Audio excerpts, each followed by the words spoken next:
نقشبندی شاعر نے رسول اللہ کے حسن و جمال کا تبصرہ لکھا، وہ اپنے ذوق محبت کو بیان کر رہے ہیں۔ وہ لکھتا ہے شیتل کومل بول تمہارے، شیتل کومل بول تمہارے، او بطحا کے راج دلارے۔ ٹھنڈے شفاف اور صاف پانی سے زیادہ خوبصورت بول آپ کے میرے محبوب صلی اللہ ساتھ ترجمہ بھی کر رہا ہوں۔ شیتل کومل بول تمہارے، او بطحا کے راج دلارے۔ وہ کہتا ہے مکھڑا تیرا چاند پونم کا، گیسو جیسے بادل کالے۔ میرے محبوب آسمان دنیا پر چودھویں کا چاند چمک رہا ہو، وہ بھی آپ کے حسن و جمال کا مقابلہ نہیں کر سکتا۔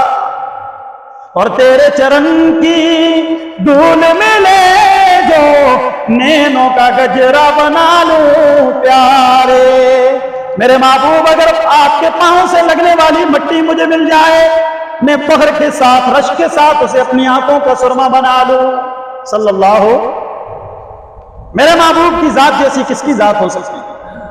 آپ کی ذات بھی اعلیٰ، آپ کی ذات بھی، اور آپ کی بات بھی اعلیٰ، آپ کی بات بھی۔ ذات سے کسی کو اختلاف نہیں۔ دشمن بھی کہہ رہے ہیں وہ دیکھو صادق آ گیا، دشمن بھی کہہ رہے ہیں وہ دیکھو امین آ گیا، دشمن بھی کہہ رہے ہیں وہ دیکھو حسین آ گیا۔ اس کا اقرار کرتے تھے، اس کا اقرار، حتیٰ کہ مفسرین نے لکھا ہے اور آپ کو چھپ چھپ کے ابو جہل اور ابو لہب جیسے بدبخت بھی میرے محبوب کا قرآن سنا کرتے تھے۔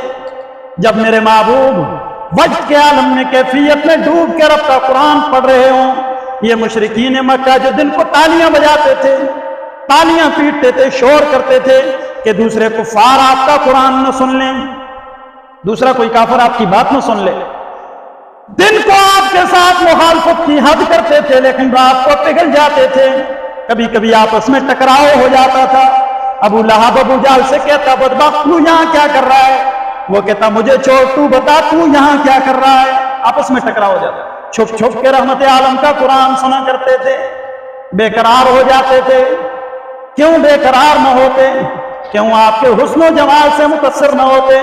اس وقت بھی مشرکین کہا کرتے تھے سنو معاذ اللہ یہ مجنون ہو چکا ہے، یہ دیوانہ ہو چکا ہے، ہمارے بتوں کو برا بھلا کہہ رہا ہے، اس کی بات نہ سننا، اس کے قریب نہ جانا، اس لیے کہ جو اس کے قریب جاتا ہے وہ اسی کا ہو کے رہ جاتا ہے، جو اس کے قریب جاتا ہے وہ اسی کا۔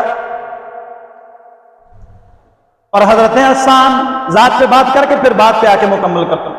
حضرت حسان فرماتے ہیں رحمت عالم صلی اللہ علیہ وسلم نے منبر پہ بٹھایا، او حسان یہ مشرکین مکہ ہی جو بیان کر رہے ہیں، میری نفرت کا اظہار کر رہے ہیں، غیظ اور غصہ نکال رہے ہیں، ذرا منبر پہ بیٹھ کے تو انہیں جواب دینا، جب تک تو جواب دیتا رہے گا تیری پشت پہ رحمت کا ایک فرشتہ کھڑا رہے گا۔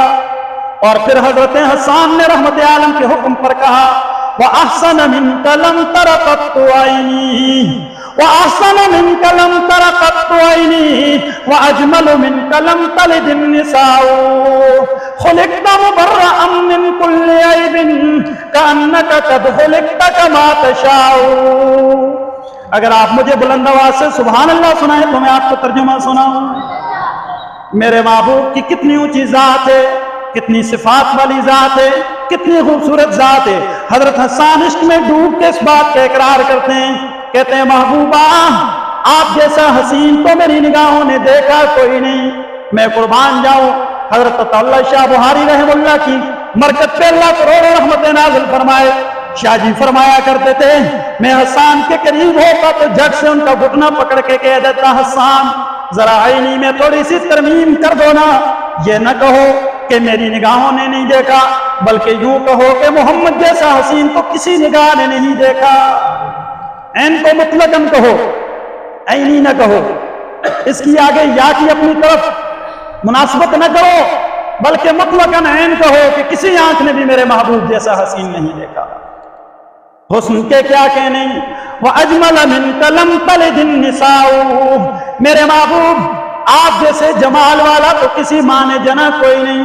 خُلِقْتَ مُبَرَّأً مِنْ كُلِّ عَيْبٍ كَأَنَّكَ قَدْ خُلِقْتَ كَمَا تَشَاءُ، میرے محبوب آپ کو رب العزت نے بے عیب پیدا کیا، ہر عیب سے آپ کو پاک پیدا کیا۔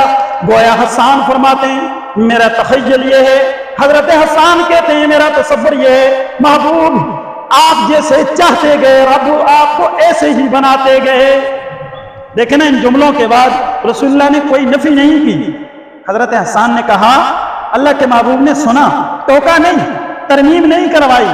تو گویا رسول اللہ کی خاموشی، علماء سے آپ پوچھیں یہ صحابہ کی کسی فعل پر رسول اللہ کا سکوت یہ اس بات کی دلیل ہے کہ اس پر آپ نے صداقت اور مہر نبوت ثبت کر دی کہ یہ ٹھیک کہہ رہا ہے، اس لیے کہ رسول اللہ اپنے شاگردوں کی کسی غلط بات کو فوراً ٹوک کے وہیں پہ ان کی اصلاح فرما دیا کرتے تھے۔ اب جب حسان نے کہہ دیا تو پھر ہم فقیروں کا تصور بھی سنیے نا، گویا رب العزت نے اپنے محبوب کو یوں بنایا ہوگا، جب چاہت سے بنایا ہے تو پھر یوں بنایا ہوگا۔ معبود نے پوچھا ہوگا محبوب آپ کا چہرہ کیسا ہو، آپ کا چہرہ، اور محبوب نے التجا کی ہوگی میرے معبود میرا چہرہ ایسا ہو، قد نرى تقلب وجهك في السماء، میرے دل میں چاہت پیدا ہو، بیت المقدس کی طرف رخ کر کے نماز نہیں پڑھنا چاہتا، بیت اللہ کو اپنا قبلہ بنانا چاہتا ہوں، اس چاہت پر اگر میرا چہرہ آسمان دنیا کی جانب اٹھے اس چہرے کی لاج رکھتے ہوئے آپ قبلے تبدیل کر دیں۔ ایسا چہرہ ہو، ایسا چہرہ ہو، چہرہ اتنا حسین ہو۔ میرے محبوب آپ کے ہاتھ کیسے ہوں؟ فرمایا میرے معبود میرے ہاتھ ایسے ہوں جب مشرک اگر کسی موقع پر مجھے چیلنج کر دیں کسی معجزے کا اور میری انگشت آسمان دنیا کی جانب اٹھے تو چاند ٹکڑے ہو جائے، ہاتھ ایسا ہو۔ میرے محبوب آپ کے پاؤں کیسے ہوں؟ فرمایا پاؤں ایسے ہوں کہ وہ زمین جسے یثرب کہتے ہیں، علماء سے پوچھئے مدینے کا پہلا نام یثرب تھا، بیماری والی جگہ۔ یثرب کا معنی کیا ہے؟ بیماریوں والی جگہ، جس کو بیماریوں نے گھر۔ فرمایا قدم ایسے ہوں وہ جو یثرب ہے بیماریوں کا گھر، وہاں پر میرے قدم لگے تو وہ مدینہ بن جائے، مدینہ الرسول بن جائے۔ میرے محبوب کی ذات بھی، بولو میرے محبوب کی ذات بھی، اور میرے محبوب کی بات بھی، اب بات بھی ہو جائے، بات بھی ہو جائے۔ ذات سے تو کسی کو اختلاف ہی نہیں تھا، اختلاف تو بات سے شروع ہوا۔ فاران کی چوٹی پہ جب کھڑے ہو کر میرے محبوب نے بات شروع کی، فرمایا او دنیا بھر کے انسانوں، یا ایھا الناس، جو سامنے ہیں جو بعد میں آنے والے ہیں سب کو متوجہ کر کے رحمت عالم صلی اللہ علیہ وسلم نے سب کو مخاطب کر کے اعلان سنایا، فرمایا قولوا لا الہ الا اللہ تفلحوا، اے دنیا بھر کے انسانوں اس بات کا اقرار کر لو کہ اللہ کے سوا کوئی معبود نہیں، تم فلاح پا جاؤ گے۔ تم کیا پالو گے؟ فلاح پالو۔ بات جب سنائی میرے محبوب نے، اختلاف تو یہاں سے شروع ہوا، ذات سے تو کسی کو اختلاف ہی نہیں تھا، صادق بھی کہتے تھے، امین بھی کہتے تھے۔ آپ کو صداقت اور امین کا پیکر سمجھتے تھے دشمن، اب جب دشمنی شروع ہوئی رسول اللہ نے پیغام سنایا، بات سے اختلاف کیا، بات کو نہیں مانا۔ میں آپ کو مفتی بنا کے پوچھتا ہوں، رسول اللہ کی ذات بھی اعلیٰ ہے، رسول اللہ کی بات بھی، اب جو صرف ذات کو مانے بات کو نہ مانے وہ مومن ہو سکتا ہے؟ جی آپ کی ذات سے تو محبت ہو، بات سے محبت نہ ہو وہ مومن نہیں ہو سکتا، اور آپ کی صرف بات کرے اور ذات کو نہ مانے وہ بھی مومن۔ ذات پر ایمان رکھنا بھی ضروری ہے تو بات پر ایمان رکھنا بھی، بات کو بھی سمجھنا ہے کہ بات کیا ہے۔ بات یہی ہے لا الہ الا اللہ، لا الہ الا اللہ، لا الہ الا اللہ، لا الا اللہ۔ ساری پریشانیوں کو دور کرنے والا کون؟